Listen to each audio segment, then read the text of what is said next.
Assalamualaikum warahmatullahi wabarakatuh. Om Swastiastu, Sugeng Dalu buat kalian semua. Semoga kalian baik-baik saja dan selalu dalam lindungan Yang Maha Kuasa. Pada kesempatan kali ini, Vicky Tanaka akan membawakan sebuah kisah mistis dari seorang wanita yang diincar oleh makhluk gaib yang menempati pohon bambu. Kisah ini dialami oleh saya sendiri.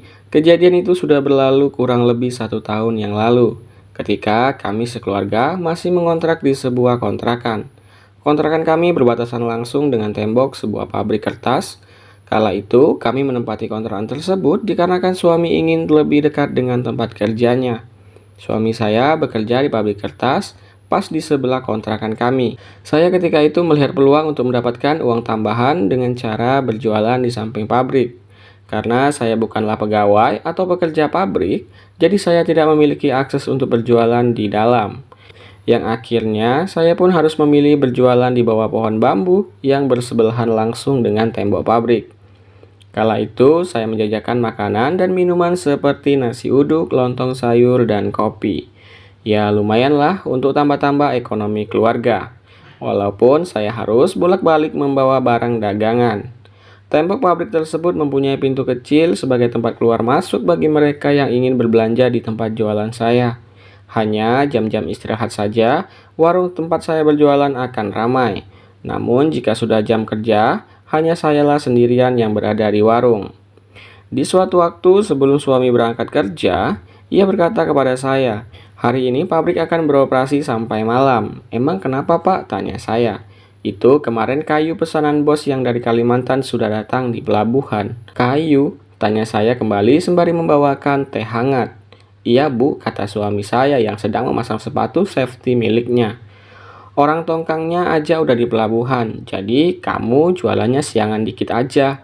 "Emang kenapa, Pak?" tanya saya. "Ya, orang-orang di pabrik pada di pelabuhan semua ikut, Bos." "Oh, begitu ya, Pak," sambil mencium tangan suami saya, lalu ia pun pergi keluar rumah berjalan menuju pabrik. Saya pun kembali ke dapur untuk menyiapkan semuanya, supaya nanti siang saya tinggal bawa saja. Singkat cerita, setelah semua beres, saya pun mengurusi tugas rumah tangga sebagai istri. Di sini kami tidak memiliki tetangga sama sekali, karena satu-satunya rumah di sini adalah kontrakan ini. Sebelumnya, kontrakan ini bukanlah yang pada semestinya, melainkan sebuah gudang gabah dari pemilik tanah. Kami kala itu belum memiliki cukup uang untuk mengontrak di tempat yang lebih baik. Beruntung di sini kami hanya diminta untuk merawat sekaligus membersihkan gudang tersebut. Tak lama kemudian, saya melihat jam yang terpajang di dinding papan kontrakan ini. "Istirahat dulu ah," kata saya dengan berbicara sendiri. Saya pun merebahkan diri saya di kursi bambu. Ketika itu, sudah tengah hari, saya terkejut dengan suara mesin pabrik yang tiba-tiba berbunyi. Sambil mengucek-ngucek mata, saya pun sambil berjalan menuju dapur dan membasuh wajah dan tidak lupa menyiapkan dagangan. Dirasa semua sudah siap, berjalanlah saya ke warung dengan membawa barang dagangan yang diangkut oleh Arko. Ketika sudah sampai di warung, saya pun menyiapkan kain dan meletakkan semuanya di atas meja. Setelah jualan semua sudah siap, saya pun menunggu waktu istirahat bekerja. Warung jualan saya adalah warung yang terbuka, tidak memiliki dinding atau pintu, melainkan hanya atap dan tempat duduk saja. Sudah 1 jaman setelah saya duduk di sana, terdengarlah derap langkah para pekerja yang menuju warung sambil diikuti dengan percakapan mereka. Tak luput, suami saya pun berada di antaranya. Lalu saat semua sudah datang, suami terkadang ikut membantu melayani pembeli dengan mengambilkan nasi atau sekedar membuatkan kopi untuk teman-teman pekerjanya. Hampir 2 jam waktu istirahat selesai, mereka pun satu persatu meninggalkan warung. Lalu suami saya pun berpesan, jika malam ini orang-orang akan lembur. Kalau masih banyak jualannya, tunggu saja karena ada 2 kali istirahat, yaitu di jam 3 sore dan jam 6 sore nanti. "Oh gitu ya, Pak," kata saya. Lalu suami saya pun pergi kembali ke pabrik. Saya pun yang sendirian di sana agak-agak merasa kurang sreg, karena biasanya saya berjualan dari jam 1 siang sampai jam 3 sore saja. Dan ini untuk pertama kalinya saya berjualan sampai jam 6 sore. Belum lagi melayani pembeli bisa-bisa jam 7-an, kata saya dalam hati. Tapi ya udahlah, kalau di rumah juga mau ngapain? Nonton TV juga sendirian. Sambil membereskan jualan, saya pun merasakan sesuatu yang mengganjal saat itu. Seperti ada yang memperhatikan saya sedari tadi. Saya pun tetap berpikir rasional karena takut kepikiran yang enggak-enggak jika diteruskan. Tepat pukul 6 sore, ada satu orang pekerja mendatangi saya. "Mbak, pesen kopi pakai teko," katanya. "Kami ngopi di dalam saja," pungkasnya. "Oh iya iya iya," kata saya. "Oh iya, saya lupa pesen Mas Slamet. Mbak pulang saja habis ini karena bos bawa catering." "Oh iya Mas." Saya pun segera membuatkan kopi seperti yang ia minta. Setelah membuatkan kopi dan pekerja yang memesan kopi itu pergi, saya merasakan hawa dingin di leher saya, seolah ada yang bernafas di dekat saya. Saya pun masih seperti biasa saja. Ketika akan mencuci piring yang kotor, saya dikejutkan oleh sesuatu yang muncul secara tiba-tiba.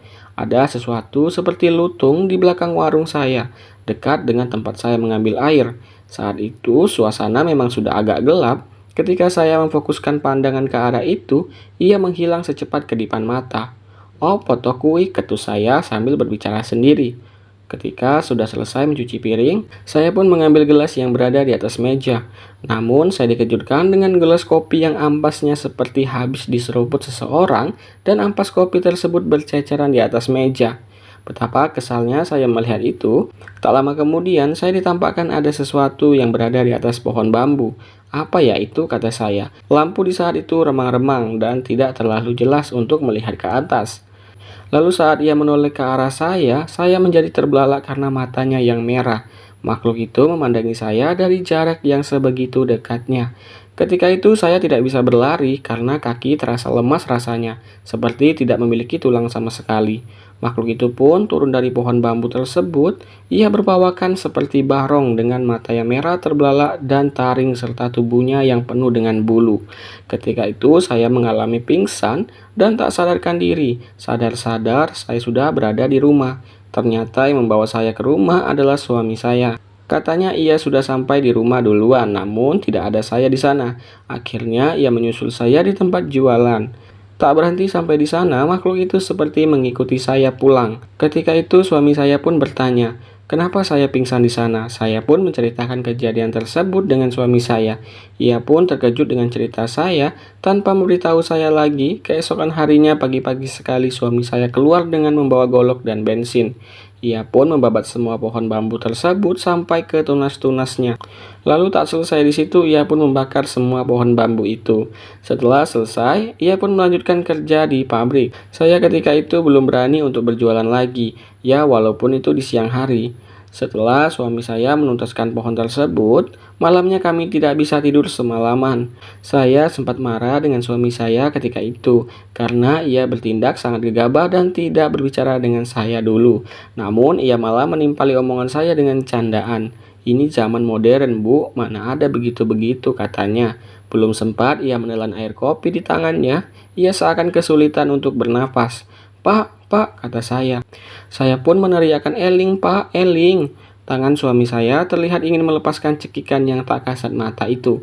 Ketika cekikan itu terlepas, di situ suami saya tersengal-sengal bernafas.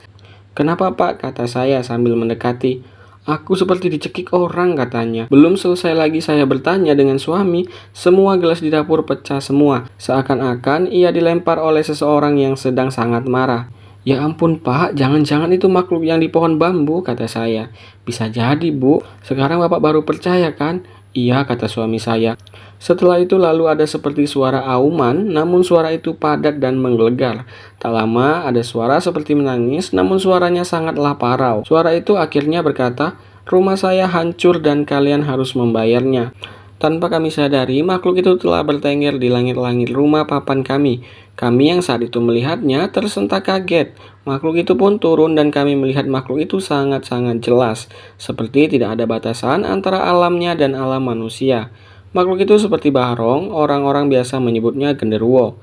Lalu ia dengan sebelah tangan tanpa menyentuh sama sekali, ia menghempaskan suami saya sampai dinding rumah papan kami lepas dari pakunya. Saya hanya bisa histeris kala itu, ia seperti orang yang benar-benar sangat marah. Lalu tak lama kemudian ada cahaya kendaraan yang menyoroti rumah kami. Makhluk itu pun dengan cepat menghilang.